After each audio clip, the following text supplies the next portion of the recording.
ঘুম ভাঙল পাখির কলকাকলিতে।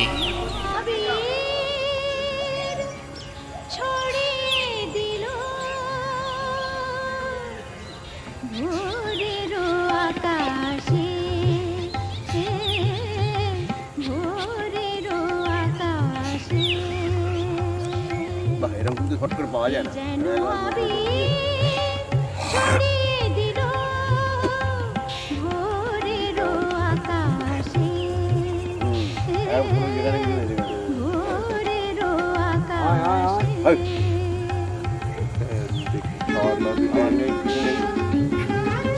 দাঁত মাজতে মাজতে ঝাউ গাছ পেরিয়ে চলে এলাম সমুদ্রের পাড়ে।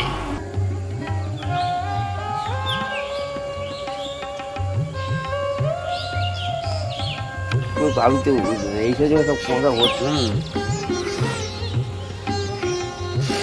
এইবার দেখো ভালো উঠছে, অনেক দূর উঠে গেছে। উঠে গেছে, হ্যাঁ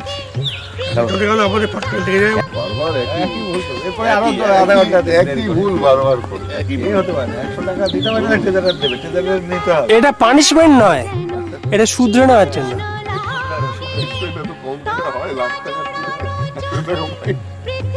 আবার এও ঠিক বলা আছে যে কোনো চালের যে এটা ছিল সেটা খেতে যাওয়া। আমি পান খেতে ছিলাম, আপনাদের ছিলেন।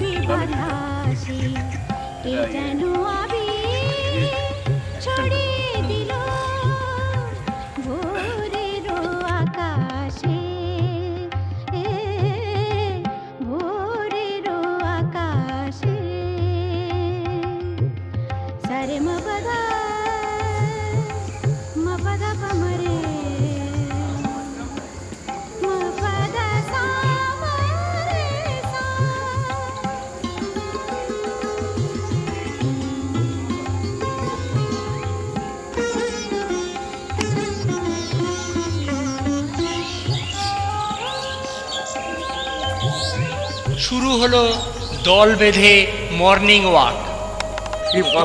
মানে আপনি 10 মিনিট 20 মিনিট লেটে এসছে, সে পাইতে কোথায় যাবে? একটা নিয়ম নীতি তো আছে সবকিছু। এগুলো বাজে স্বভাব, ফাইন না করলে আবার একই বলছি তো। উঠে গেছে, অনেক দূর উঠে গেছে।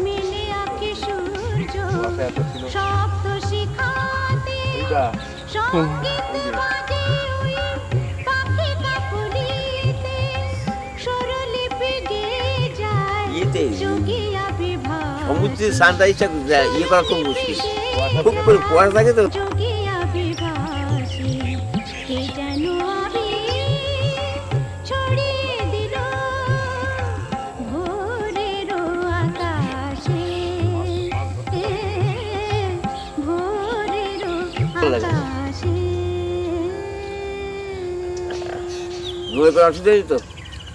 গ্রামের মধ্য দিয়ে আমরা হেঁটে চলেছি।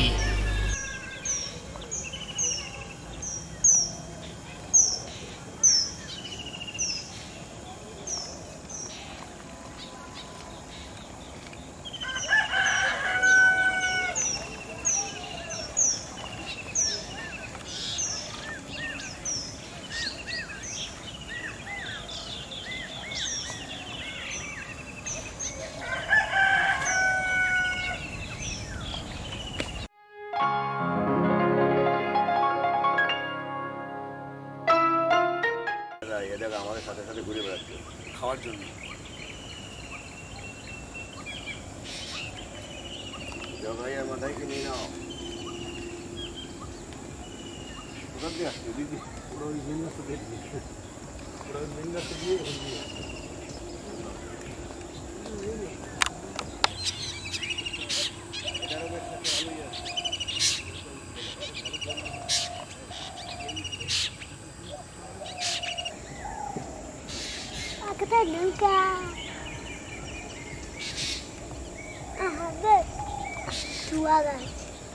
এটা কি গাছ রে?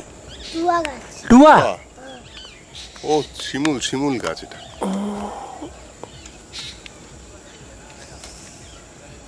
হাই খিদে ওঠে তুলছে।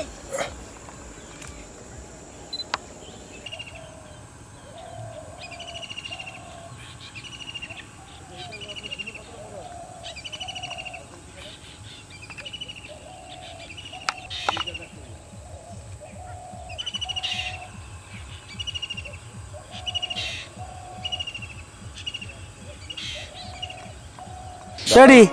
মুখ আসছে না, লাইট কম।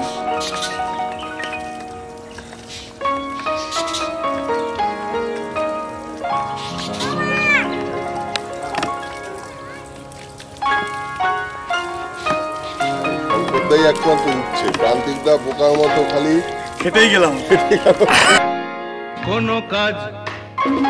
কোনো কাজ নয় আজ সারাদিন শুধু হাসি গান। জানো তো মানো তো কে যে আপন, পড়ে থাক হাতের সে কাজ, ভরে যাক সুরে সুরে প্রাণ। কোনো কাজ নয় আজ সারাদিন শুধু হাসি গান। জানো তো মানো তো কে যে আপন, পড়ে থাক হাতের সে কাজ, ভরে যাক সুরে সুরে প্রাণ। আজ আমাদের কোনো কাজ নেই। আমাদের খাদ্যমন্ত্রী আজ আমাদের শুধু মাছ দেখার পারমিশন দিয়েছেন। দুপুরের মেনুতে কোনো মাছের আইটেম নেই, আছে গরম ভাতের সাথে কচি পাঠার ঝোল। অগত্যা আমাদের মাছ দেখাই সার হতো। ওইগুলো কি কত করে বিক্রি হবে? হাত ধরে কাছে যেটা। মর্নিং ওয়াক শেষ করে ফিরে এলাম গৃহপানে। ক্যামেরাটা বিগড়ে গেল, অনেক চেষ্টা করেও ঠিক করা গেল না। হাত ধরে কাছে যেটা নি, দূরে গেল সরে সরে যা। সোনাদা একটা আলাদা তুললাম কেন, একটু টাকা পাওয়ার চান্স দেখা গেছে।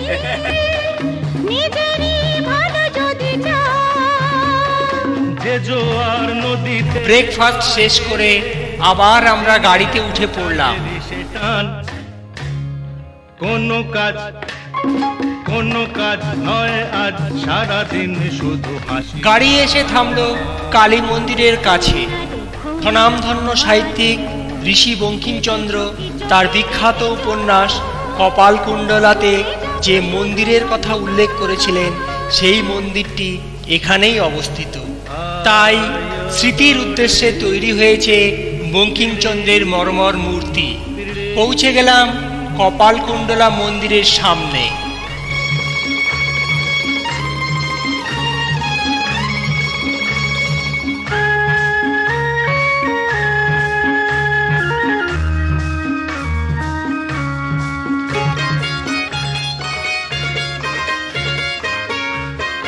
এবার চলে এলাম লাইট হাউসে।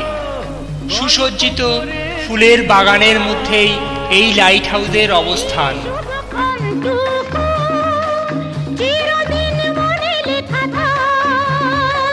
মুখোমুখি বসে থাকি, এসো গল্প করে দিন যা।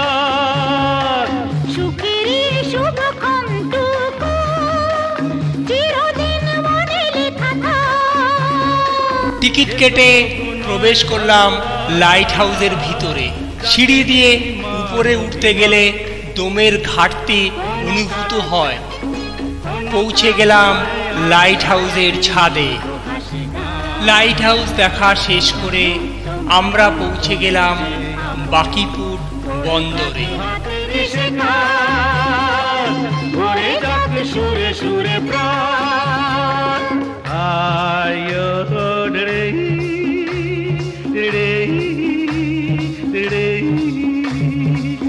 এই মৎস্য বন্দরে দাঁড়িয়ে দাঁড়িয়ে শুরু হয়ে গেল পরবর্তী ট্যুরের পরিকল্পনা। কিন্তু সকলেরই একই আশা, নেক্সট ট্যুরের মেনুতে যেন কাঁকড়া মাছ থাকে।